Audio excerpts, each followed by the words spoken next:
Peace, folks. Maurice here with Friends of the Congo. We have our comrade, Akili Mali, who's here with us as well. And we're going to be discussing, we're going to continue our discussion on the Trump peace and minerals deal for the Congo. And the White House yesterday officially confirmed that the presidents of Rwanda, the Republic of Rwanda, Paul Kagame, and of the Democratic Republic of the Congo, Felix Tshisekedi, will be here in Washington on Thursday, December 4th. Yesterday in our broadcast, I shared with you the point of view of Friends of the Congo from here in Washington, D.C. And today, we'd like to bring to you Akili Mali, Choma Choma, to share with us what folks are saying in Kinshasa and other parts of the Democratic Republic of the Congo, opposition figures, folks in support of the deal, civil society, you name it. So welcome, Akili Mali. How are you doing? Can you hear me okay? Doesn't look like he can hear me, Kito. And I'm seeing double pictures here, so I don't know if that has anything to do with it. Can you hear me, Akili Mali? We were just talking a quick second ago. Akili Mali, it doesn't look like he can hear. No, I can hear, sorry. Okay, all right, good. I'm glad that you can hear. Excellent. So I was just saying that today we're going to focus on what people are saying in the Congo about this peace deal, President Kagame, Exactly. President Tshisekedi coming to Washington. What are folks saying across the board? Those who are in support of it, politicians, the elite, opposition figures. We've seen Denis Mukwege. He issued a scathing letter, scathing critique of the peace deal in a post that he made on his social media platforms, and we'll share a few of those. What Dr. Mukwege, for those of you who are not familiar with Dr. Denis Mukwege, he's a Nobel Peace Prize laureate from the Congo, a renowned surgeon that has saved thousands of women, repaired thousands of women who've been victims of sexual terrorism. It's probably the most accurate way we can describe it. And he's also presidential candidate in 2023. So he's been very critical of this deal from the outset. And when it was announced that he would be, that Tshisekedi and Kagame would be coming to Washington, he issued a statement on social media. And we'll read a few things from Mukwege's statement. But before we do that, Akili Mali, welcome and share with us how you're doing. Thank you so much. Good. I'm doing great. Excellent. Yes, can you hear me? Yes, go ahead, please. Okay, thank you so much. Thank you so much. I'm doing great. Happy to join you this afternoon. Peace to all folks there. And what I can say about this, first of all, is it were a surprise, even for us in Congo. We didn't expect for something like that from the President Tshisekedi, as the agreement between the Foreign Ministry the Foreign Ministry Affair of Congo and Rwanda were cancelled at the last minute, and we said probably they are discussing themselves and waiting for other news, and we were surprised to see to see that video, me first of all, I saw it on the Friend of the Congo platform, and I saw what, and I replay it again, and I say, really? And after I saw, and this is very, very, very difficult, and for sure we'll develop it. But there are so many opinions about people here in Congo, civilian society actors. First of all, Denis Mukwege, the Peace Nobel Prize. We have also other actors like politicians, like civilian society actors, like activists, which are really, really um, afraid about what will really they sign this Thursday, because Thursday it's like after tomorrow, and um, we don't know exactly. We don't know. It was a surprise for everyone here in Congo, and for so many people. Yeah, yeah, and you're speaking of Dr. Mukwege and the surprise. I'm just going to read a few of his words from his statement that he issued. I think it was a few days ago. He says the Washington and Doha processes. He's talking about Qatar because Washington is processes between Rwanda and the DRC, and the Qatar process Mm, is peace yes. processes between the DRC and the M23, which is, I don't know how the Congolese government agreed to that. But in any case, he says the Washington and Doha process, driven primarily by foreign economic and financial interests. Uh, Unfortunately, he said that's what they're driven by. He goes on to say that the process suffers from a deep lack of participation, transparency, and inclusion, right? So he's really coming at it and questioning the essence of the process. He's saying it's fundamentally flawed, driven by financial interests, financial economic interests, and is that what you're hearing from different politicians in the country, Kilimali? Yes, from scientists and analysts on Great Lake region, that issue of economic statement is in every speech. Is in every speech.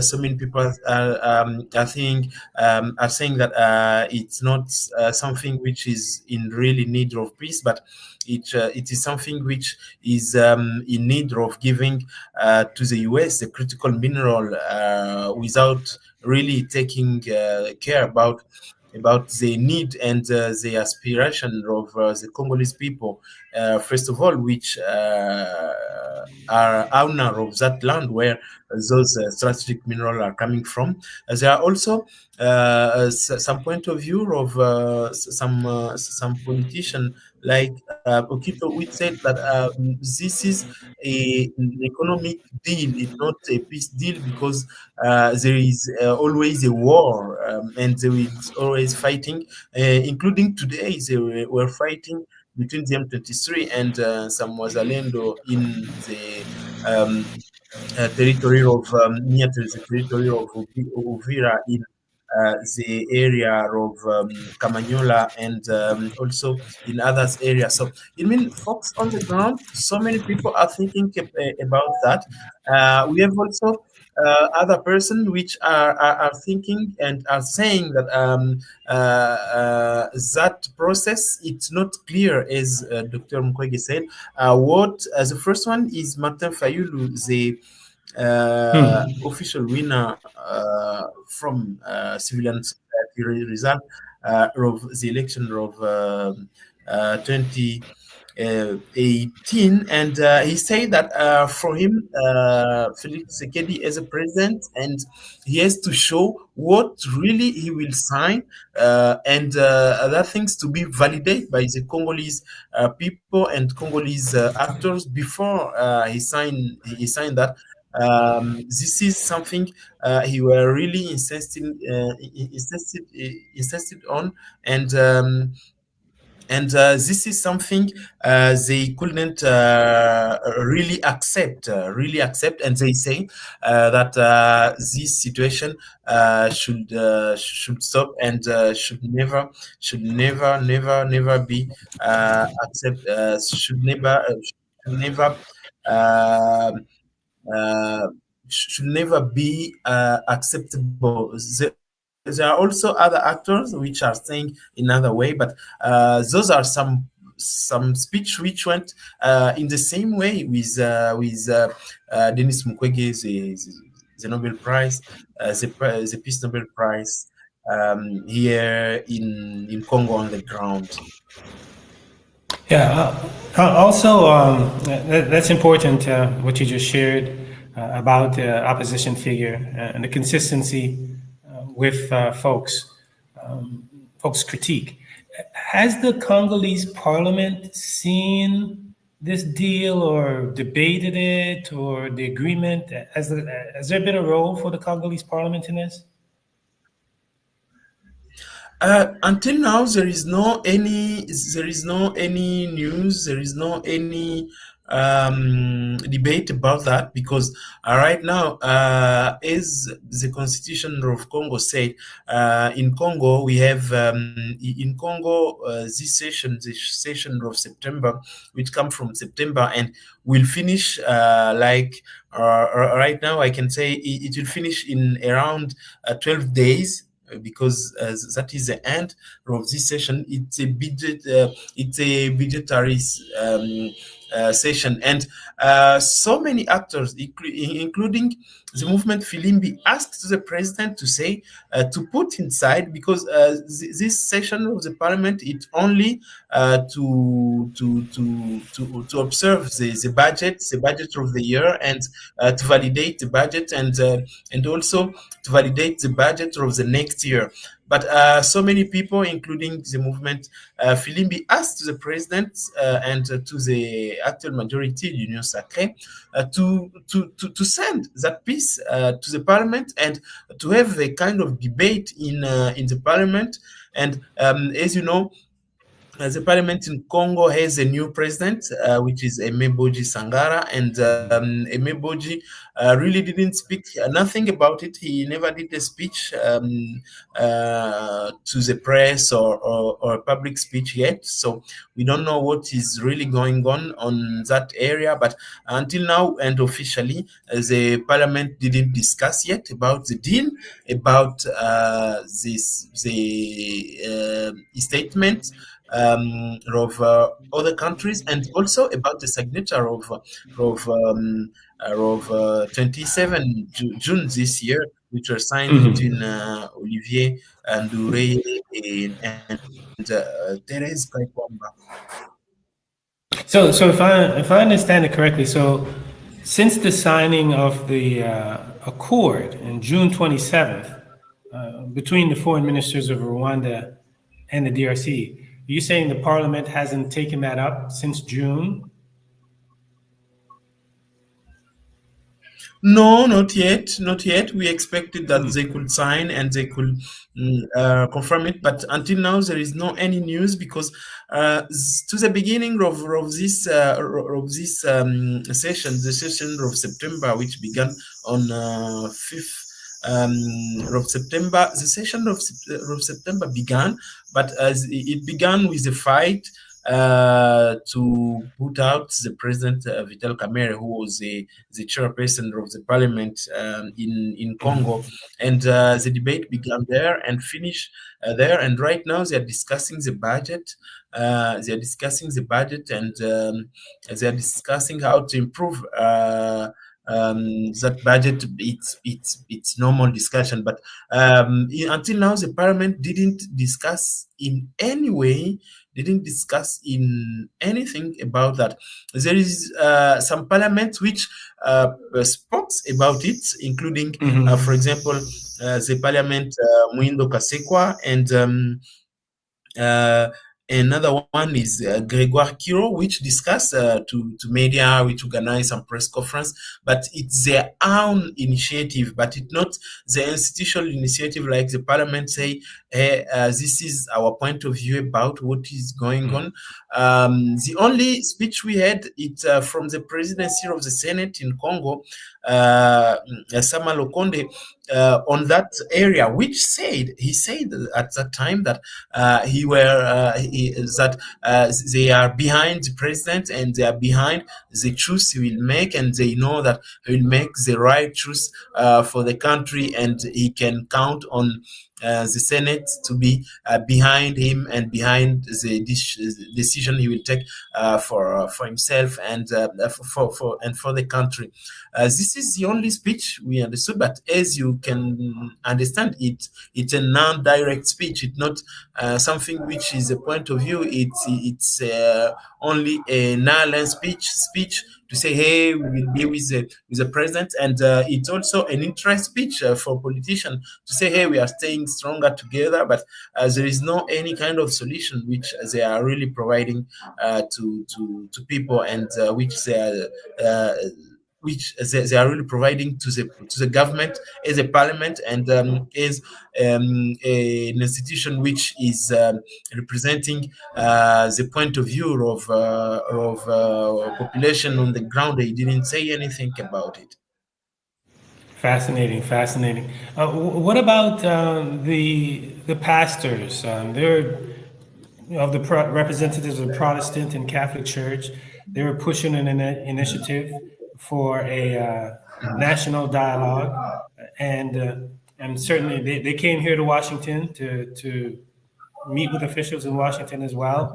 They traveled to Kigali and Doha and just basically all over the world.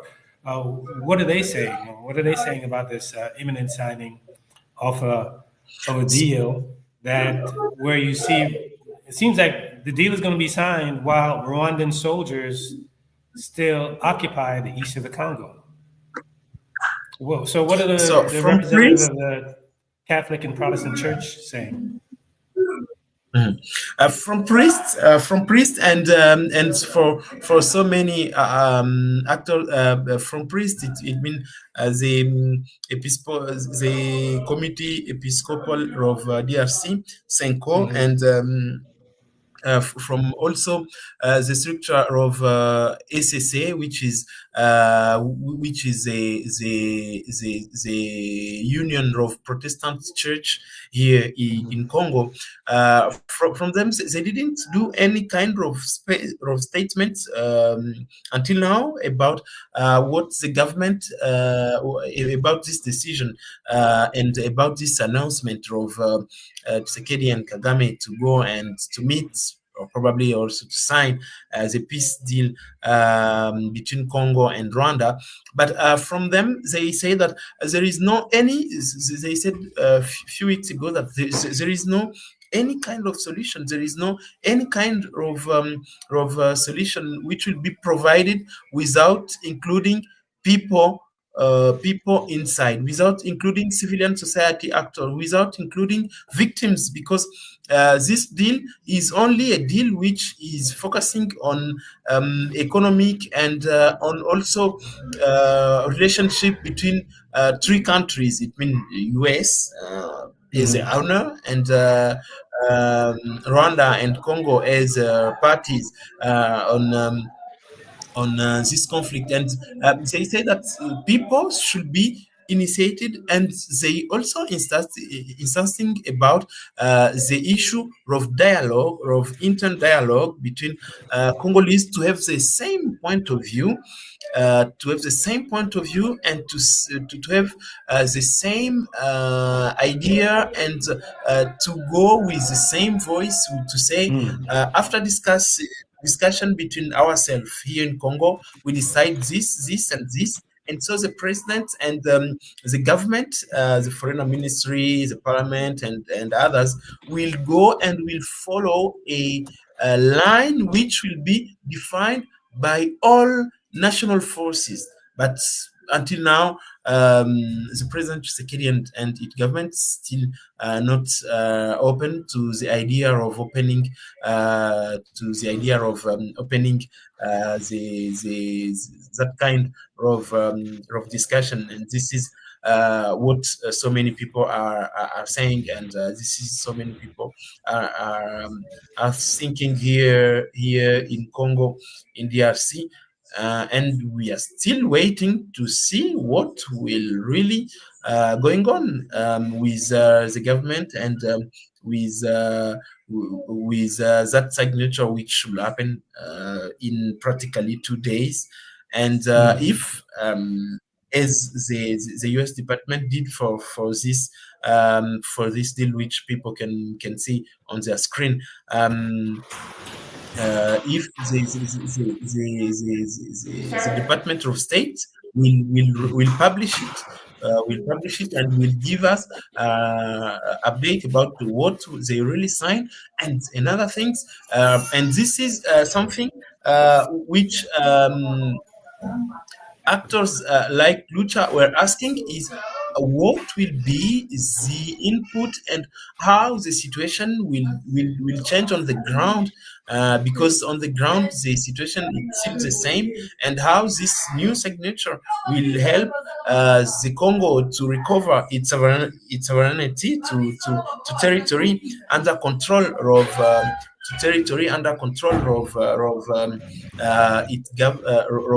Rwanda and the M23, and also how this will help to solve and to issue the situation on the ground, and to help to develop so many knowledge and so many things which will help the region to be more stable, and which will help to that sustainability that agreement is saying.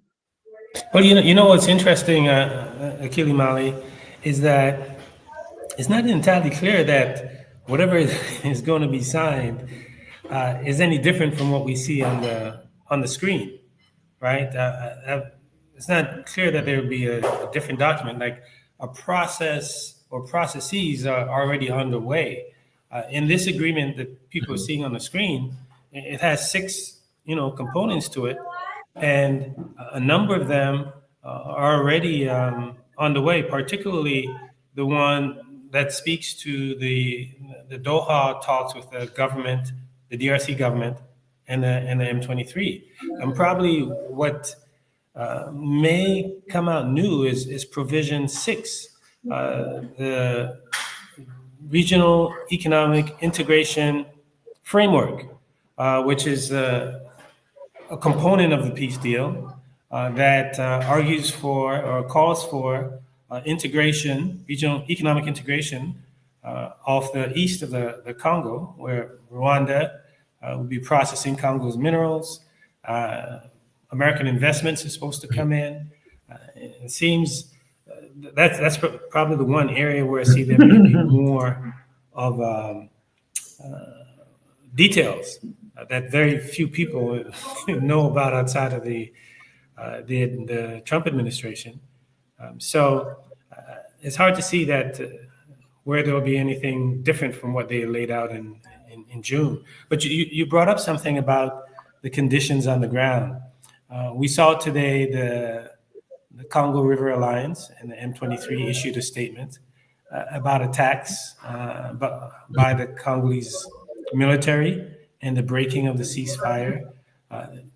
Even though Kagame and Tshisekedi are coming to Washington, things haven't fundamentally changed on the ground from the reports that we're seeing in terms of the condition of the people being under occupation. Can you share with us a little bit about what you're hearing about the situation on the ground, and whether or not this signing on Thursday or whatever is going to be done on Thursday will have any kind of impact or effect on the ground itself?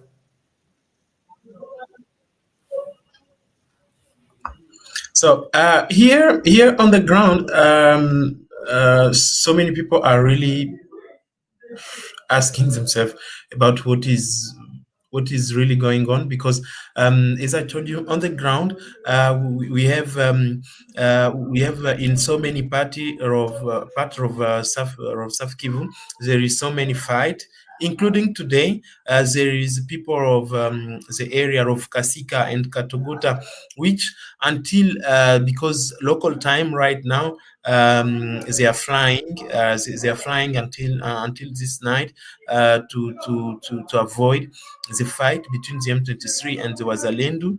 Um, Mhm. in those areas, and right now they are still flying. We have the situation which is really really bad on the ground, because there is no any possibility, and there is no any news. We had the last time with the conference of Paris that there were an idea to reopen.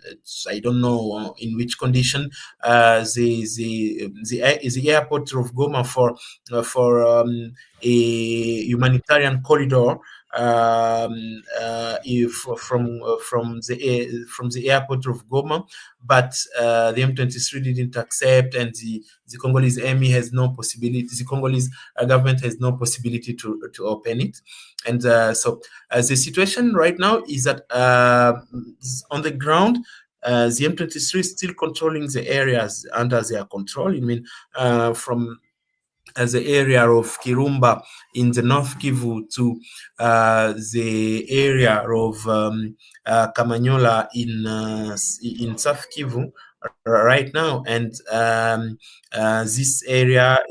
All those areas are still under control of the M23, supported by Rwanda, by troops, and financially by Rwanda. You have also so many mines in Congo, which the mine of Colton, first of all, which are under control of the M23 right now, including the mine of Rubaya, of Nyabibwe, and we have also other mines like the mines of of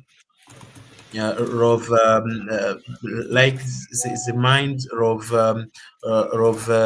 Nyangezi. You have also the mine of Luhi, which are closed. We have so many mines which are under control and which are giving so many money and so many possibilities. We have also on the ground the M23, which is appointed local authorities. So it means they are installing a new administration with Mhm. the with their local authorities, and right now they are saying that they could open the bank.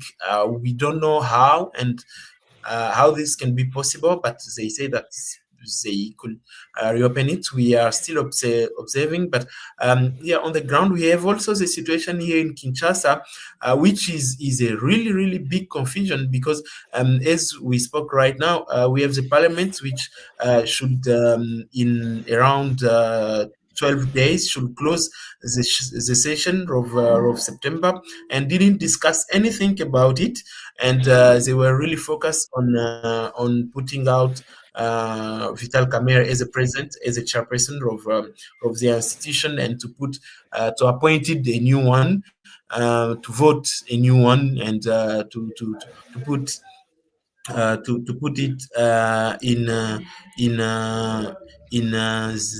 in to put someone new. And you see that people here in Kinshasa, for example, there are so many things which are saying, hey, President Tshisekedi will solve this problem with a pen only, with the signature. So many member of UDPS. You have also Mhm. so many scientists which are really skeptic about what is going on, and which are really um, uh, s- skeptic about how this situation will be solved, and what is a guarantee the Congolese government will have to make sure that the Congo will retake its territory again, and the Congolese army will return in that area. You have also another point. It's about the Congolese army. You have the Congolese army, which really until now stopped fighting right now. It means they Mhm. are like, I don't know now in standby. They are like in standby. They are saying, which are so many of them are expecting that the government with us with those signature will solve the problem, and the problem will be solved in Washington, in Doha. You have also the situation in Doha, which right now there is in the time where people expected a kind of signature, there is a new signature which they say which will define line and protocol. It means it's only administrative things, but no really something which is going on. It's speech between politician and between diplomat, but not a really not a really step forward for people in the ground which are really suffering. Not any new things which can help to discover and to resolve the problem as it is right now.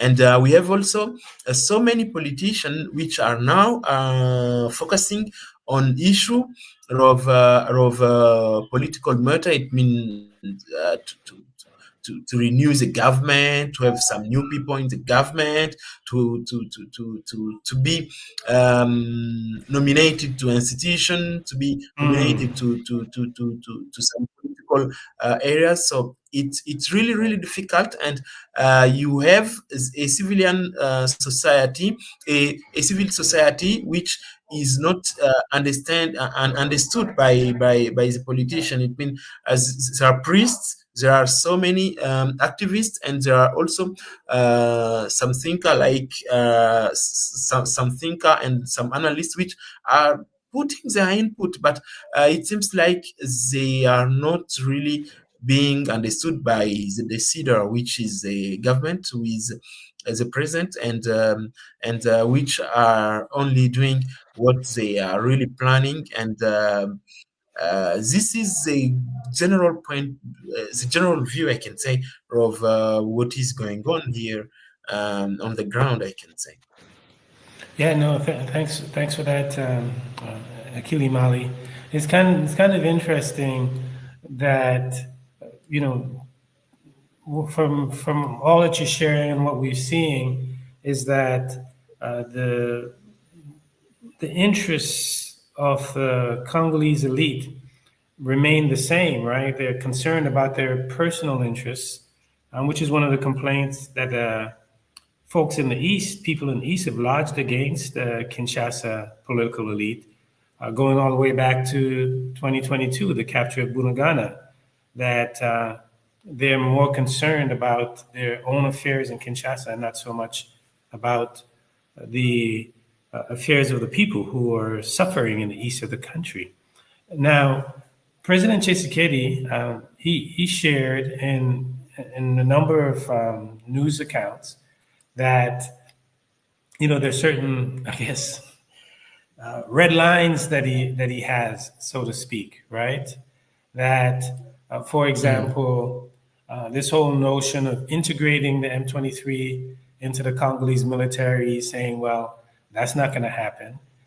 That's a part of the provision in their accord. So I don't know what he's going to sign. And then he also went on to say that this regional economic integration framework, that as long as Rwandan soldiers are on Congolese territory, they're not going to move forward with that. That's supposed to be the economic part of the deal. But it begs the question, why would you go to sign a deal, irrespective of certain aspects of the deal that you're not in agreement with? Why would you go sign a deal for peace when your territory is still occupied by Rwandan soldiers? He's going to say, okay, I'm going to sign a deal, but as long as the soldiers are here, I'm not going to sign the part that deals with the regional economic integration framework. That, I don't know. Does that, are people questioning that there? Especially in light, right, Akili Mali, there's a UN resolution 2773 that Well, here we see Quito putting it up that Tshisekedi and Kagame there. There's a resolution 2773 that calls for the immediate withdrawal of Rwandan soldiers, from Congolese territory. And the Congolese government, Tshisekedi, they seem to have just abandoned that. Like there's a 15-0 vote at the UN Security Council. The entire world, basically, represented at the UN Security Council, voted that Rwandan soldiers should leave. And Tshisekedi is saying, well, based on the reports, like, okay, I'm going to sign the deal, the agreement, but I'm not going to move forward on that part, the integration part, the economic integration part, until Rwandan soldiers leave. So he's not even like on the same page as the rest of the world, as was voted in unanimously at the UN in February. What are people saying about that? What's your take on that?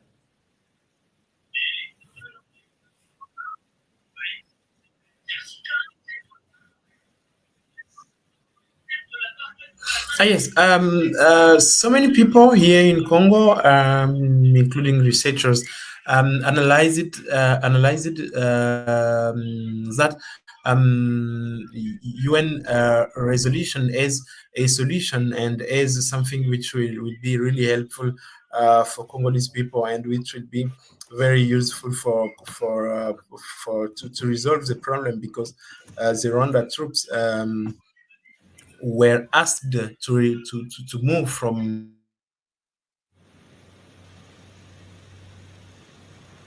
Or did we lose you, Akilimali?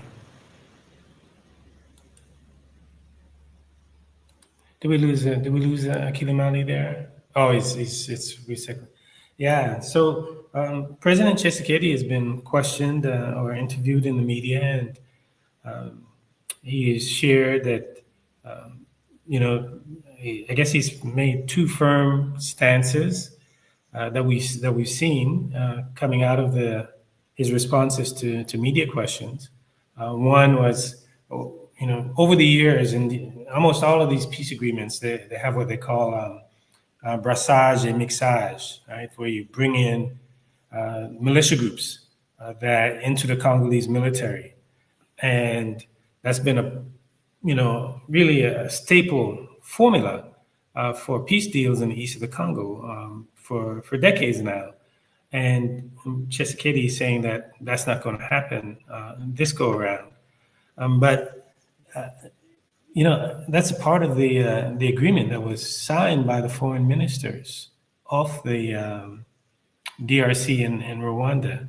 So I don't know what's going to be different on Thursday. In addition to that, President Tshisekedi said, well, as long as Rwanda's soldiers are still on Congolese soil, I'm not going to move forward with provision 6 of the peace agreement that calls for regional economic integration framework. And it is within that framework that U.S. investment dollars are supposed to flow into the region to invest in energy projects, to invest in minerals. So it's just really, if the DRC president has not put his foot down, so to speak, has not stood on UN Resolution 2773, what would make us believe that he'll be standing on the points that he's laid out? He's laid out here about the regional economic integration framework, especially considering that that's a central part, anyways, of the Trump administration's interest in the deal, the economic part, right? So we have Akilimali back. Akilimali, if you can complete your thoughts on what you were sharing earlier, especially around Resolution 2773. Thank you so much. I have said that as a resolution of the United Nations were really interpreting by so many people as a win for the Congo sovereignty and for the Congo resolution. And this deal, this resolution were something which can give the opportunity to the Congolese army to be in peace, and also to be um, uh, to for the Congolese army to retake those territory under control of the Rwanda army right now with the label of the M23. But the problem, right? The problem is that the government didn't really speak about it, and didn't really put the movement, and didn't put actors like Washington, like Doha, to say, hey, you have to put this resolution inside the agreement, and to put inside all agreements we will have. So until now, it's still like a decision only of the United Nations, and you know this decision were adopted, but there is no enforce on the ground to constrain to force to force people to respect it. And this is something which is it happening here. And so people right now are saying like it's one of those resolutions of the United Nations which are not really respected, because there is so many resolution here, but there is no any change on the ground. And even the Congolese government didn't use it to say, hey, you have to put it inside, and to make sure that people that this kind of decision and agreement will be put inside. And so this kind of signature which will happen on Thursday, because right now I'm watching the President Ruto of Kenya flying to Washington to assist the signature of this. I don't know if we let us call it peace deal, as I call it. With this peace deal and with this agreement, this is something we don't really know why the UN resolution 2773 were not put inside, and even in Doha, even in Washington. And people here are like upsetting how this didn't really be helpful for dialogue and negotiation. It means this kind of resolution, if it's signed as it was in on 27, it means it's a capitulation only of the Congo to the Rwanda need, and to the Washington need, and the capitulation of those territories, because there is a process which really that process, it's very slow. It means they can come after 1 year to say, hey, can we evaluate how things are really going on? The process is going very slowly in Doha, and also in Washington. They are going slow. They are going quickly to sign, but on the ground, there is no any change. And people here in Congo on the ground are expecting a change on the ground, and not in political area only, and with media statement, with photo of signature. But this a real change for people to see the Congolese army coming back, for people to see finally the reopening of the airport of Goma under control of Kinshasa, for people to see a kind of dialogue which happening, and which is giving some line for people to see that people accused of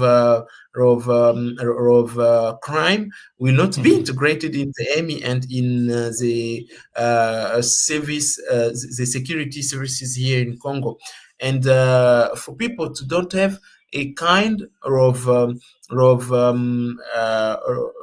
suspicion. It means to have some people to have some people which are placed on the security area, but they are not comfortable with the Congolese point of view, but they are always putting the Rwanda point of view in on the table in the Congolese debate. This is something so many people are afraid on, and this is so many people are speaking about. We don't know what will really be the next days, but people in Congo, all people in Congo interested on the issue on this issue are very hunger to see what will be the signature and what will the government decide about it. Right. Now you mentioned the guarantors of the deal, which is interesting. William Ruto, president of Kenya, and President Nashe of Burundi, we're told are going to be the guarantors. And Burundi has been close to Kinshasa in terms of an ally. And of course, Kenya Exactly. is part of Closing to the Rwanda. East African community and closer to Rwanda. So, you know, it's kind of interesting to see what kind of guarantee are they going to provide. It's really fascinating that the guarantors are two presidents from the East African community, right? When the major peace process until 2025 was being led by a representative of the African Union in, Joao Lorenzo, the Luanda peace process, right? Lorenzo, president of Angola.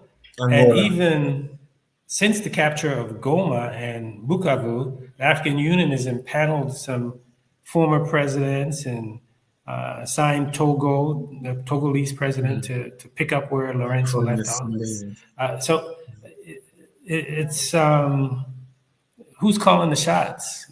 Certainly it doesn't seem like folks in the African continent. Well, it's being held in Washington, so obviously Washington is calling the shots, and that seems to be the concern that you have, that the shots that are being called in Washington have very little to do with the realities on the ground. So, what I can say, so many people here, I think we have to sign this finally. We have to sign this and to see how things will going on, because Ruto, it's a part of the problem in Congo, because with the EAC, which is the East African Community, from the beginning and it's the biggest country, it's the biggest and the powerful country in the Eastern African community, and it's one of the proxy of the US and the UK here in Africa, globally. And Ruto didn't, with all the power of Kenya, didn't even mention that the aggression of DRC by Rwanda, first of all, and second of all, he were really insisting about the point of view of Rwanda, that it's a Congolese matter. Rwanda is no longer inside, and as they they designated him as a guarantor of the Rwanda DRC deal, peace deal. I don't know what is really going on, but it seems like the situation will be more worse, even after the signature, because actors inside, like as you said, the president of Burundi, Ndayishimiye, who is also a proxy of the Congolese politic, the Congolese politic in Great Lake. You have to know that until now there is so many Burundian troops which are fighting with the Congolese army to fight with M23, and this is those people are really involving in the conflict. One behind Rwanda and another one behind Congo, and this cannot be resolved by actors like this. But this should be resolved by great resolution, and by great decision, and by step on the ground, by step forward and on the ground, by desescalation, by reopening the airport, by withdrawing of the M23 on town of Goma and Bukavu, for example, by so many things. But until now, there is no any kind of news in that way. We don't know. We're still observing, and we'll see what is really going on. And for sure, I will let people know in live and with other ways what is the point of view of Congolese people here on the ground, and what is the point of view of a Congolese actor here on the ground about what is going on there, and in Doha, and in others area, in others international areas of politics. Yeah, Akili Mali, we really appreciate that. You being on top of it, letting us know, as you said, what is the point of view on the ground. Because when at the rare times that the media here cover what's unfolding in the Congo, it's not from the point of view of the people. It's from the point of view of the political elites. So you're letting us know what's happening in the political landscape, what's happening in civil society, among faith groups. What the real deal is on the ground is invaluable to bring that perspective.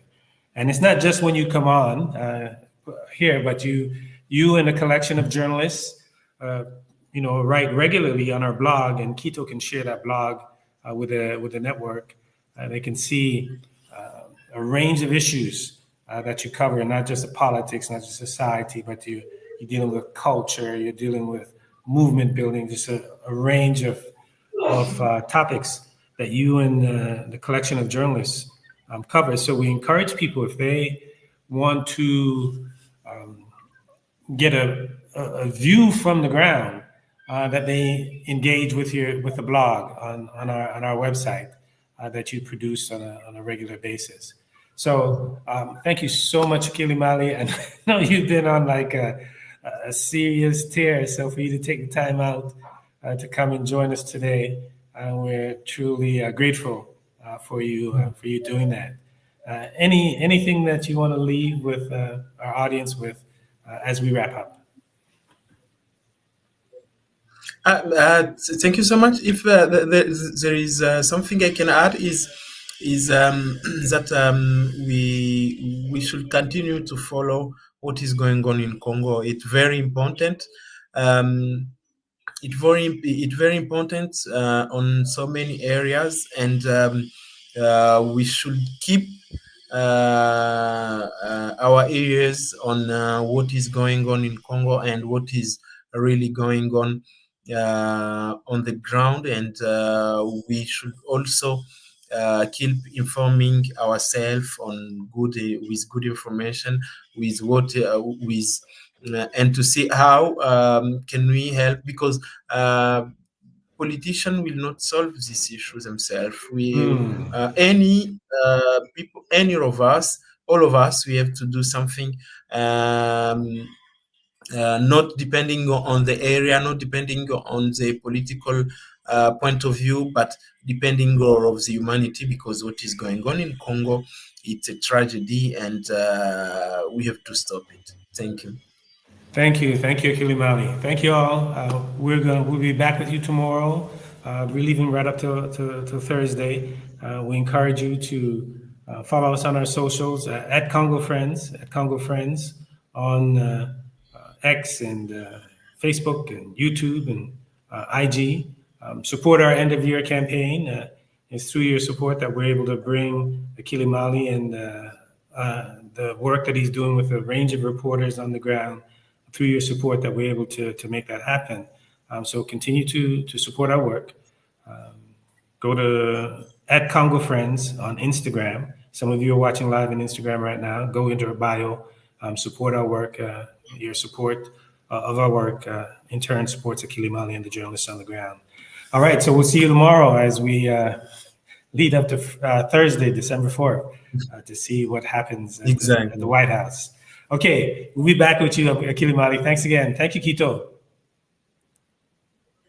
Thank you. All right, be well. Peace, peace. Peace.